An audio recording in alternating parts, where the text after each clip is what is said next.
Hope everyone is having a great day, guys. We're 4 days till Christmas. I'm so happy. But the conversation that we're having today on the Moreno show, also welcome. If you are happy to be here, please like, subscribe. But the conversation that we're having here today is about Brett Cooper, because Brett Cooper has finally broken her silence since she last left the Daily Wire a couple of days ago, and she was speaking at America Fest. And there's two clips that I really want to show, because I just think she's not only such a great communicator, but she has a way of inspiring people with her joy, and I just think it is incredible. So I want us to watch a couple of these clips because they are so good. And other conversation that we're going to have today is pretty much the left being red pilled, because it is insane, and pretty much the conversation of why the Republican Party is so much better at the whole content and pushing and elevating conversations so much more than the left is, and why that's such a weak spot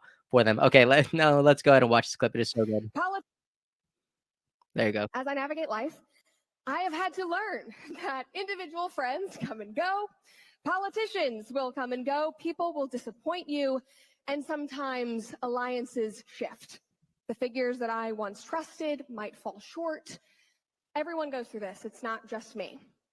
But on the other side of all of those changes and all of those disappointments is a better us, if we stick to the values and the principles that act as our guiding compass.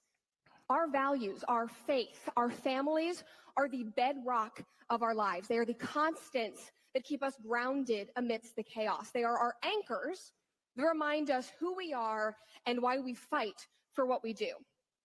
So when the world feels uncertain, when people let you down, remember that it is not these fleeting moments or fleeting figures that define you. It is the legacy that you build through your actions, through your convictions, and through the love that you cultivate with those around you. Wow, so good. And in true comment section fashion, these are some of the comments right here. And it is crazy. Like, we have Morgan saying, "We love you."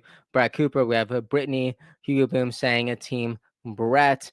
Just another person that is such a beautiful, intelligent role model for young woman. She's incredible. And again, just time and again, you see people are just really for Brett Cooper, not only as, this political commentator, but as just a key figure in the conservative movement. And I think it's incredible. And I also love this clip right here that Charlie Kirk shared about Brett Cooper discussing purpose. And this is just so iconic. I was really moved here. Check this out. Bringing it back. There you go. For me, purpose is waking up every single day with the goal of making the world a little more sane, to empower every single one of my viewers to feel a little bit more confident in their values, to leave a lasting legacy. That's what I think about every single day. It is the determination to one day be able to tell my future children that I stood firm in my beliefs, that I was not bullied into silence, that I fought to make the world better, and that I did it joyfully, that I showed up on my show every single day joyfully because it mattered.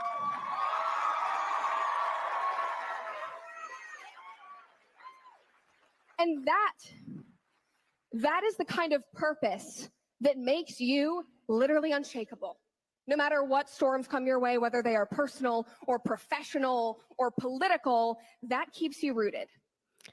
Jeez. Something that I absolutely love was her sharing, like, it matters to show up joyful. It matters to show up rooting for the future. And just those two words right there, like this matters. And I don't know about you, but like, there's just so many moments in whatever season of life that we're in where we're just so compelled to give up. We're so compelled to burn some fuel, and we're so compelled to just not give things 100%, right? But Brett Cooper right here in this moment, just reiterating this simple truth, saying this matters. It matters that we show up and we talk about these things. It matters that we try to push humanity forward. It matters that we try to elevate these conversations. It matters that we show up here and try to share these truths with joy. And I just love that idea. And I just really want to echo Brett Cooper's message here. It is so good. Some of the comments here is, Brett is beautiful, coherent, and a firm believer. The future is bright indeed. And look at this. This, ladies and gentlemen, is what a real strong and independent woman looks like. She has such a bright future and so forth. I think it's so good. Now, there's something else that happened at this America Fest conference, and this was so surprising to me. But Cenk Uygur ended up sitting down with Charlie Kirk, and he got a standing ovation. Okay, whenever he walked in, and again, like Cenk is obviously one of the hosts of the Young Turks, but he is like nonetheless one of the most powerful voices on the left. And the fact that in this room full of diehard conservatives, the fact that they have so much respect for Cenk and what he does, so much that they had to stand up and clap for him, to me is so telling. Check this out. You might not believe it. It's so good. Like, I don't know if I could play too much of the music because I don't want to get copyrighted. But guys, people are standing up. They are clapping. It is loud. It is crazy. Like the whole room is on their feet. And look at them. Look at them all sitting down now. But wow, the whole room on their feet. It is crazy. Wow. And there's another moment that I want to share that happened minutes later. And Cenk right here is obviously talking with Charlie Kirk, but he was talking about the problem being the establishment and why they even don't like him, because he's a threat to the establishment. And I thought this conversation was so productive. But check this out. I knew you guys were for real in fighting against the establishment when I started going on right-wing shows and I would say something negative about Mitch McConnell. And when I did that in the past, what I would get back is, oh, no, Mitch McConnell's great. Pelosi's terrible, but Mitch McConnell's great. Let's do that here. What do you guys think of Mitch McConnell? All right.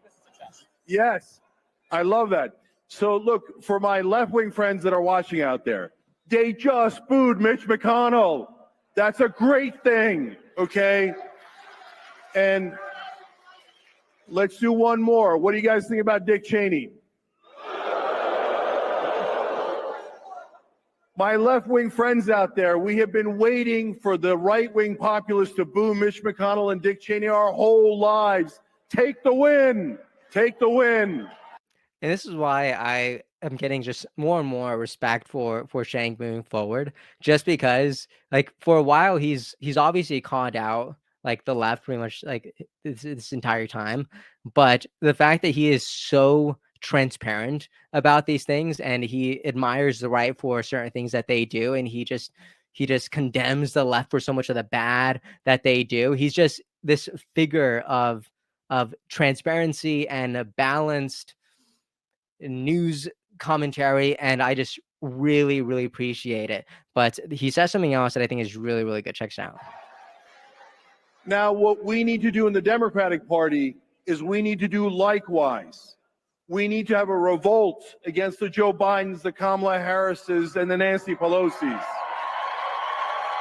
And you hear that? The crowd explodes. He immediately calls out Joe Biden, Kamala Harris, and Nancy Pelosi, and the crowd goes nuts. And I want to expand this conversation because like we've been seeing this for some time. Like I saw this from Piers Morgan Uncensored, saw this clip on X, and we have Lindy Lee discussing how she's been pretty much kind of blacklisted from the Democrats because obviously she's now kind of not she's thrown Kamala Harris under the bus.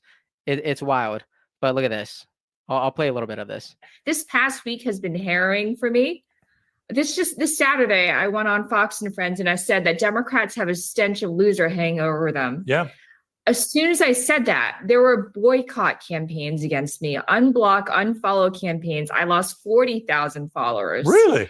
In 4 days. People have called me the W word. I don't know what we're allowed to say, but you can fill in the blank.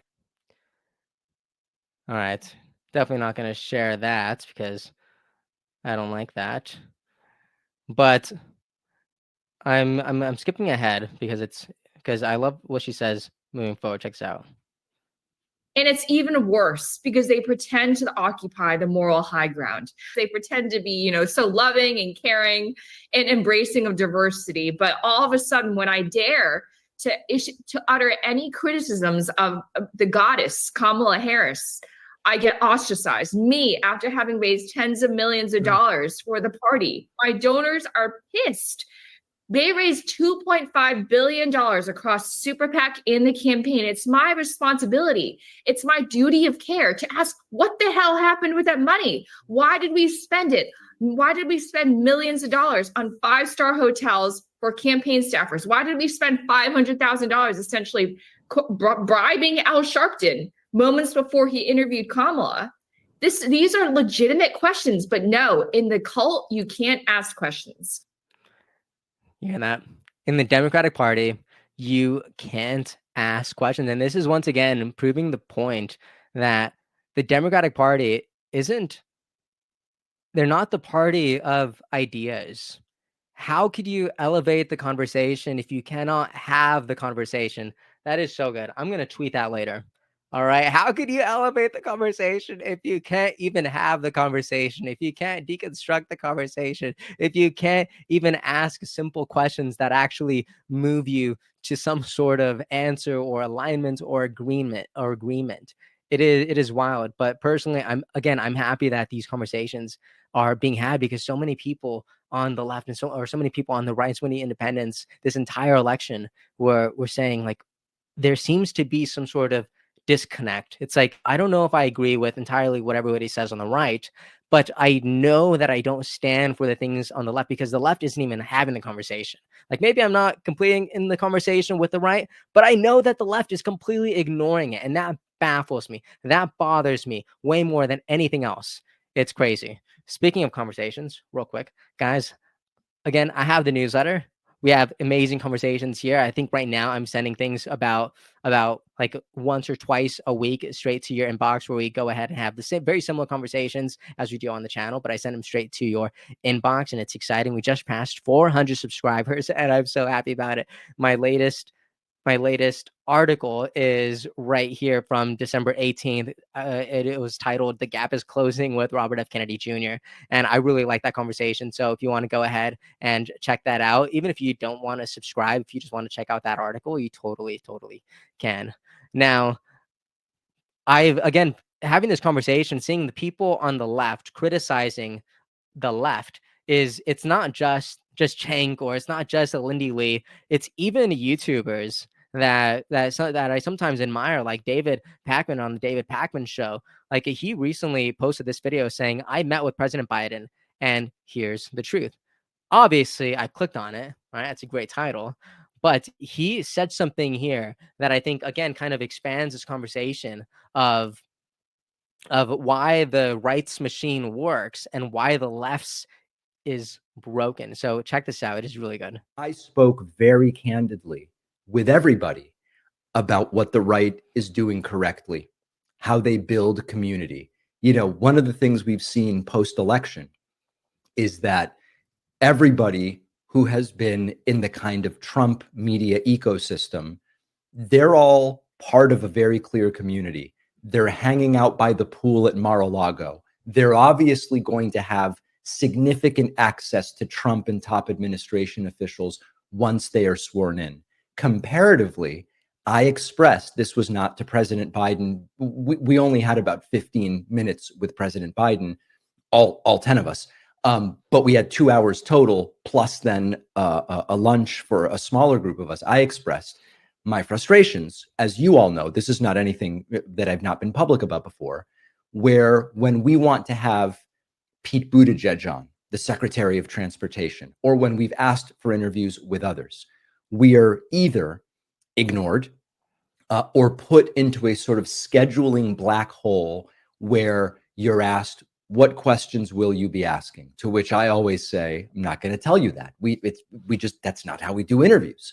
Can you do it at this one particular time 3 weeks from now? Sure.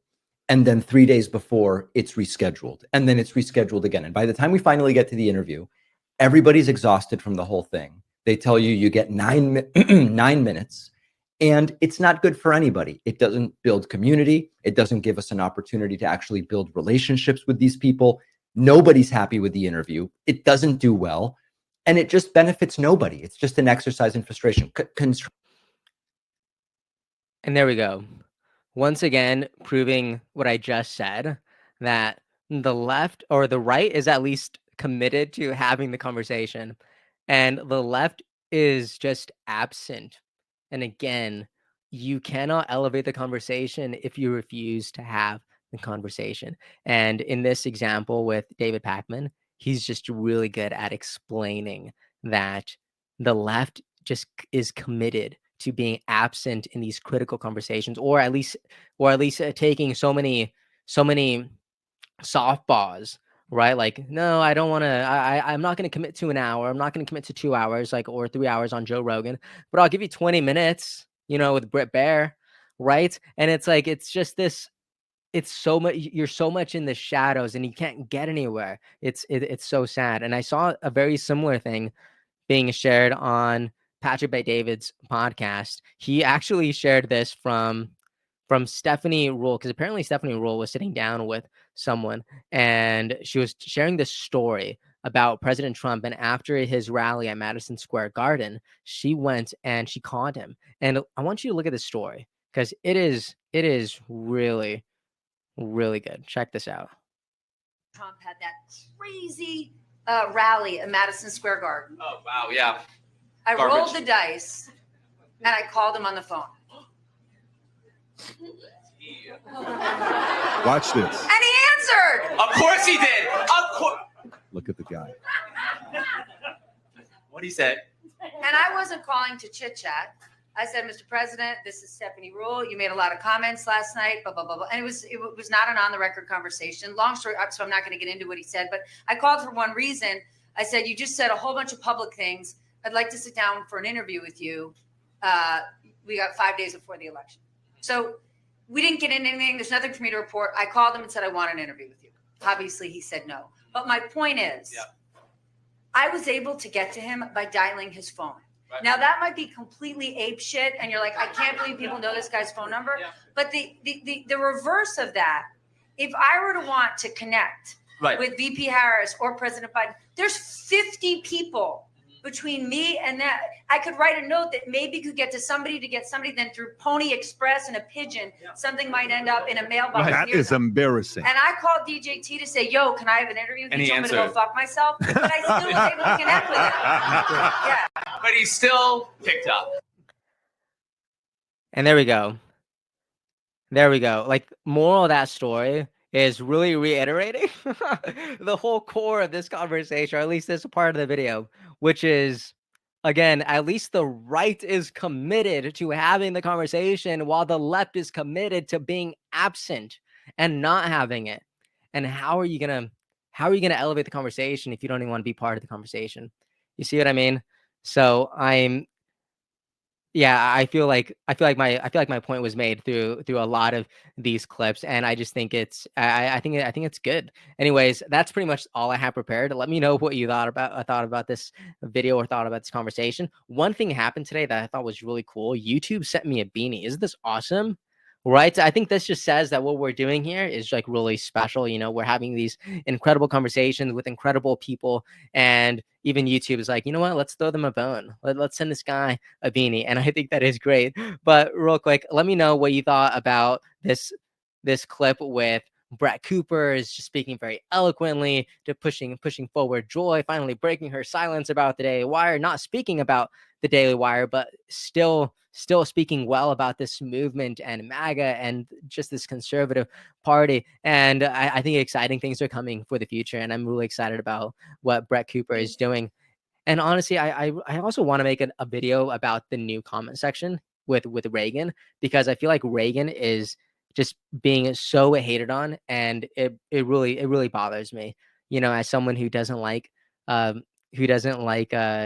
not like mean comment. I just don't like mean comments, and I just feel like there's better ways of being constructive. And right now in the comment section videos, like, there's just so many people just dragging Reagan through her feet, and it's this is crazy. I just don't know if it's a very productive conversation. But let me know what you did think about this conversation with Brett Cooper as she talks about purpose and so forth. Or let me know what you think about how Cenk Uygur even had the guts to show up to a primary conservative conference, and he was there just to sit down with Charlie Kirk. Like, first of all, that in of itself is radically impressive, and I feel like that should be applauded, because like, would you see President Biden come here? Would you see Kamala Harris come here? Would you see any key person on the left? Would you see Pete Buttigieg come over here? Like, I don't know. Like, bring Senator Warren over here. Sit down. Let's see what people would say.